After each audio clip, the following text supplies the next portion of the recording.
All right, guys, I don't know if anybody has been as busy in 2020, and I must tell you, I hope he stays just as busy in 2021 as a guy Dana White's calling Big Mouth. I don't know that I like Big Mouth, but Kevin Holland, what is going on, buddy?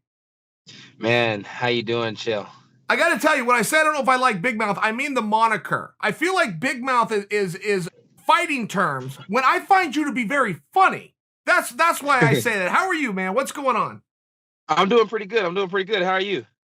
I'm good. So post-fight, congratulations. Huge win. I mean, Jacare, that's a tough night out for anybody. I thought one of the most telling points, Kevin, not just your creativity. I mean, certainly nobody's ever told you to sit on your ass and knock a guy out from bottom. You made that up on the spot. But aside from your creativity was the triangle.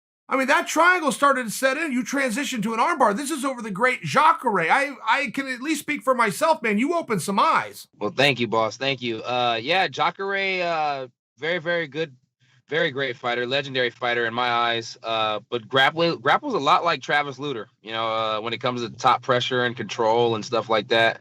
So it was kind of a familiar grapple. So I think that kind of helped my grappling look pretty good at that moment in time.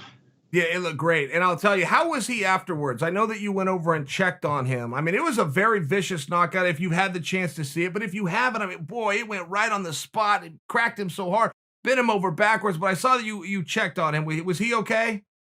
Yeah. Actually, he was pretty good. I actually talked to him in the back.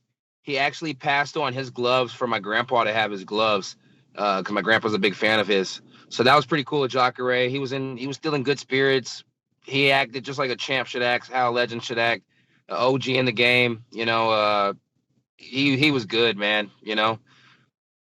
Tough guy. Got back up, ready to go again. All right. So speaking of right back up and ready to go again, where do you go from here? I mean, you're staying pretty busy. Are they talking to you yet? No, not really.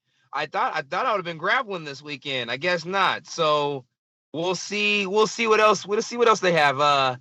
My perfect mind, I think fighting Derek Brunson as soon as they come back to the Apex, because the good Lord knows I don't like traveling that far. So that'd be pretty nice. That'd be, honestly, that'd be awesome, Chael. If we're speaking honest to each other, fighting Derek Brunson as soon as they come back to the Apex, that'd be picture perfect. Now, you had made a comment with Megan O'Leary on the post show that Brunson had slid into your DMs. Was he talking trash, or what had happened there with the DMs as it pertains to Brunson?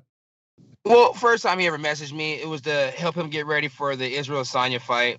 Sadly, I had to turn that down. In my eyes, I was thinking he was on the chopping block as it was. And then he hit me up again after my Anthony Hernandez fight and told me he would slam me on my head if I ever tried something like that with him. Now, it was probably in a joking manner. You're a wrestler. He's a wrestler. You could probably vouch that he was probably just, giving me props, letting me know, good job. You ever tried that on me? I'd hit you with a good takedown. Probably trying to start some conversation. In my eyes, I'm a striker. Throwing me on my head is fighting words. That's you're trying to hurt me if you throw me on my head, in my eyes. So when he said that, I kind of bickered back, and then we started going back and forth. And, I'm a young guy who loves to fight. You come at me, you say anything, I feel like it's sideways. Unless you say sorry, it's fighting words. I wanna do what we signed up to do. I want to fight. So, okay, Kevin, so before you came on, I was telling the audience that you were offered Rumble Johnson this Sunday, that you accepted instantly for Rumble Johnson. I explained the miscommunication with Mick, and the match ended up not happening. But believe me, you got your credit for your willingness. You also got it from Rumble. Rumble sent me a message and said, man, I really like that guy. He reminds me a lot of myself. He said, but that guy's a straight up stud. And this was right after you accepted, before we then had to change an opponent. But so I have let the audience in on that part of the story. Oh, that's pretty cool. Thank you, man. I appreciate that. Yeah, I love the idea of going up against Rumble. I don't know how long the match was, but I know it's grappling, and I can grapple for a decent amount of time. So I figured as long as it was, longer it went, the more in favor it'd be for me. And I just figured you guys had those rules, kind of like the Eddie Bravo thing. You guys have the overtime rules and stuff like that. That's what my coach was telling me. He said with the overtime rules, I should be able to pull off the win. So if that was the game plan, I was cool with it. Go out there, have a fun time, and if I couldn't sub him, make sure he couldn't sub me, and then catch him in the OT. Boom. All right. We got to redo that match. Even if it's down the road, we got to get you and Rumble together. I agree with you. Let me tell you something. I was asking you who was next. I know you said Brunson. You want to know who I would love to see you matched up with, and I think I'll get my way sooner or later. Darren Till. I would love. I seen that, and I would love that matchup as well. I think him and Marvin Vettori are gonna scrap. So props to those two. If they do it, props to them. If it hasn't been signed yet, it's something I'd gladly take. I'd gladly take a Till fight. I think it'd be some good back and forth. I think it'd be good for the fans. I think it'd be good for me. I think it'd be a fun, good fight. You know, it's like I like the idea of fighting Darren Till. Honestly, when I used to see him doing his thing at 70, I was like, man, he's a big 70. I can definitely continue to make 70. And then I stopped being able to I stopped wanting to do 70. I don't like those big weight cuts. And I used to always say, that guy'd be better if he came up to 85. I feel like his chin would be stronger. He came up to 85. I feel like he looks a little better at 85 than he did at 70.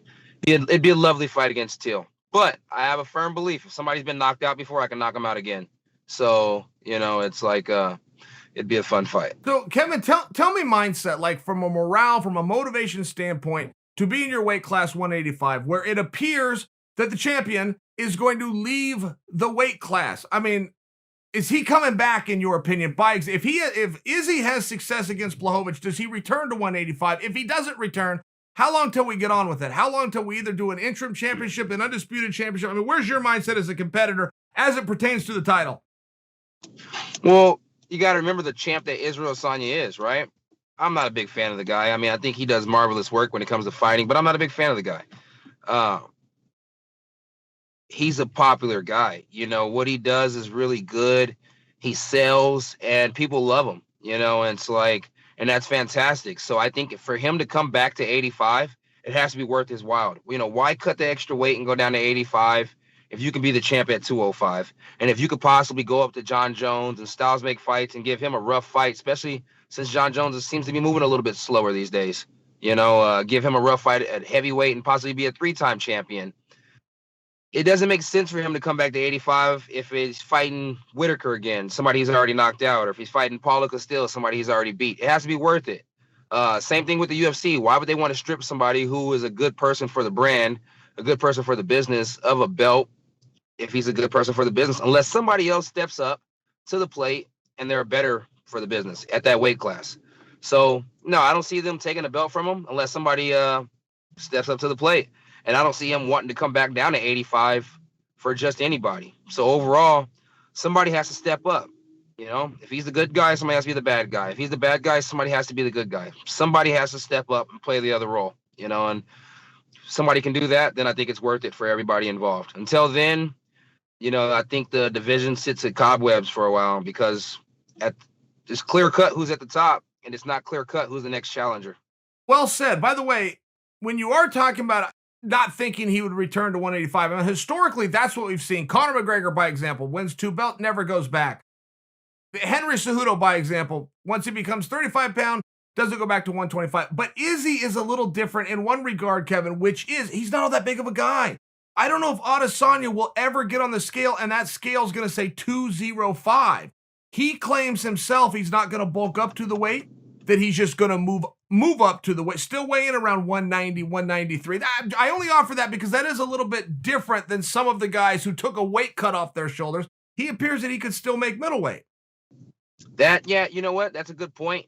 But he had a titty his last fight. I don't know if I'm allowed to say that on here or not, but he had a titty his last fight, Chael. So, and then last time I seen the man, he looked like he was putting on some size. So I think he does 205 fairly easy. And I think unless he wants to reshave that titty back down, it's going to be a little bit harder to get to 85. You look at me, I walk around at 196 pounds. I see 85 after a couple poops and a couple healthy meals. No problem. But I would be happy for him to come back to 85. Means I don't have to grow a titty and go to 205.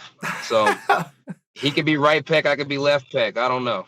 You're making poetry out of that word, I must tell you. You made that work. But let me ask you, who wins that fight? Blachowicz versus Adesanya. Who do you pick? Polish power is nothing to play with, but I don't think Adesanya will play with it. So it could be a good fight for Adesanya. I believe styles make fights. I believe he has the style to give him problems. And John has been knocked out not too long ago. And honestly, he's just turned his career around.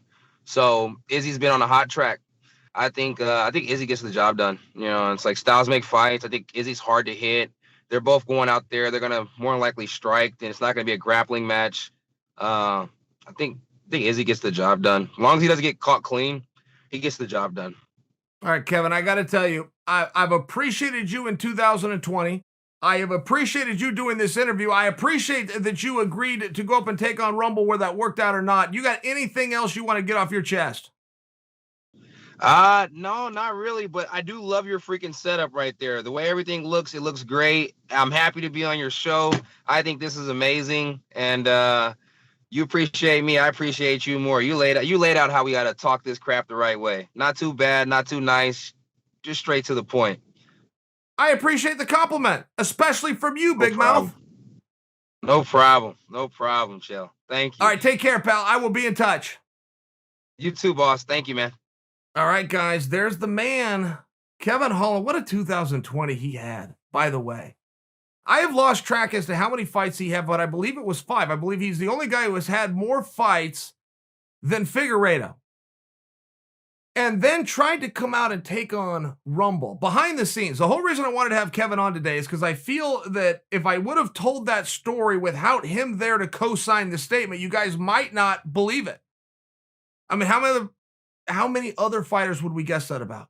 We get out of the ring with Jacare, get on an airplane, come out to Washington State, and do a grappling match 5 days later with one of the scariest guys in the world, Rumble Johnson. Well, I don't know the answer. I know of one guy, that guy, Kevin Holland.